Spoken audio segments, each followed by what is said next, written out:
तर hello guys, तुमच्या सर्वांचं स्वागत आहे। आज आम्ही जाणार आहेत ना शिर्डीला विथ आमची फॅमिली। तर निघाले आम्ही जायला शिर्डीला। आम्ही जाणार होते गिवलीमधून, तर वाट बघत होते बसची आणि आली बसमध्ये बसले आणि चाललो शिर्डीला। आणि तर माझे 2 बहिणी आहेत, त्यांच्यासोबत माझी होती सीट, पण बसला त्यांच्यासोबत। आणि मला झोप आली होती म्हणून माझ्या भाईच्या मांडीवर बसून झोपला। आणि आता मी थांबले होते एका नदी ठिकाणी, तिलसे काय तरी होतं, तिथे थांबले होते। तेवढ्यात बघतो काय ती पोरं नदीमध्ये आंघोळ करत होती। मग काय पुन्हा आलो बसमध्ये बसण्यासाठी आणि खूप एक्सायटेड होते, कारण शिर्डीला पोचणार होते। आणि थोड्याच वेळात शिर्डीला पोचलो आम्ही आमच्या पालखीकडे। गिवलीची पालखी होती, सर्व पब्लिक नाचत होती। आणि मग आले पालखीचा पाया पडण्यासाठी। आमची पालखी दाखवतो तुम्हाला। आणि मग नंतर आले फिरण्यासाठी। इथे अनेक प्रकारच्या मूर्त्या होत्या।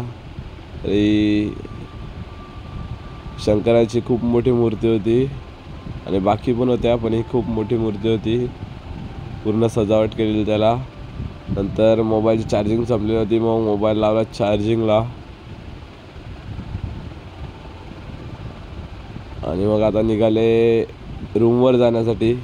तर बसची वाट बघत होते आणि तेवढ्यात आली बसलो आणि निघालो रूमवर जायला। आणि आम्ही रूम घेतला स्वतःचा।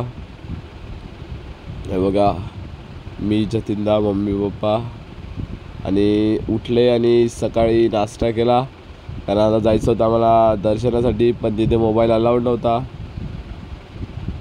म्हणून आम्ही आता निघालो दर्शनासाठी। दर्शन करून आल्यानंतर हे बघा पालख्या येत होत्या खूप शिर्डीसाठी। आणि नंतर आले भंडारासाठी।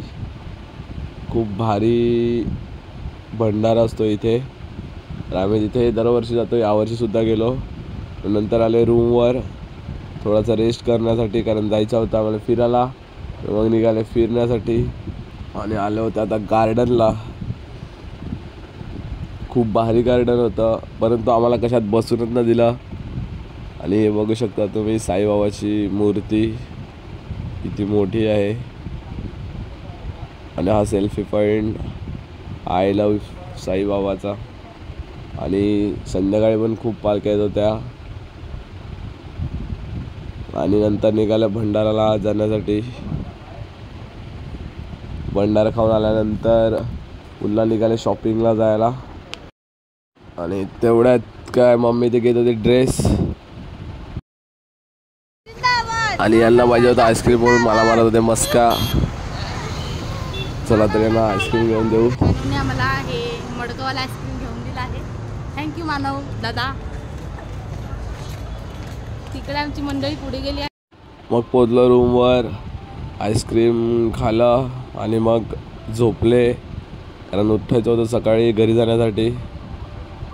आणि सकाळी आता रूम सोडायचा वेळ आला आमचा, आम्ही तयारी केली आणि चालले घरी जाण्यासाठी। आणि हा होता माझा भाई कीर्तेश। मग काय निघाले बोजो बिस्तर घेऊन, खूप सामान होतं आमच्याकडे। बसले रिक्षात, कारण आमची बस होती खूप लांब, शिर्डीमध्ये पार्किंग नव्हतं म्हणून लांब ठेवलेली। तर रिक्षातून उतरल्यानंतर बसले बसमध्ये घरी येण्यासाठी। तर मित्रांनो, माझा व्लॉग आवडला असेल तर लाईक करायला विसरू नका, कमेंट करा, शेअर करा आणि सबस्क्राईब करा। मग काय बसमध्ये बसून कंटाळा आला होता, माझ्या बहिणी मस्ती करत होत्या आणि उतरले जेवणासाठी। इथे आज आम्ही जेवण करणार होते, तर खूप भूक लागलेली, कधीपासनं जेवण करत होते। आणि मग फायनली आलं जेवण, जेवले आणि निघाले पुन्हा घरी येण्यासाठी। काय पोचणार होतो तर भाई लोकांचा चालू झाला डान्स। मग काय सर्वांना केलं टाटा बाय बाय, कारण आता आमचा येणार होता स्टॉप आणि हे जाणार होते गिवलीला। सर्व होते गिवलीचे आणि आम्ही होते फक्त आल्लवडचे। तर गाईज भेटूया नेक्स्ट व्लॉगमध्ये। आपला लवकरच नवीन ब्लॉग येईल, कारण आपण बनवणार आहेत नवापूरच्या यात्रेतला व्लॉग, तर तो पण बघा आणि हा पण बघा. कमेंट आणि लाईक करा आणि सबस्क्राईबसुद्धा करा. बाय बाय, भेटूया नेक्स्ट व्लॉगमध्ये. आणि आता आम्ही पोचणार फायनली आल्या वेळेला.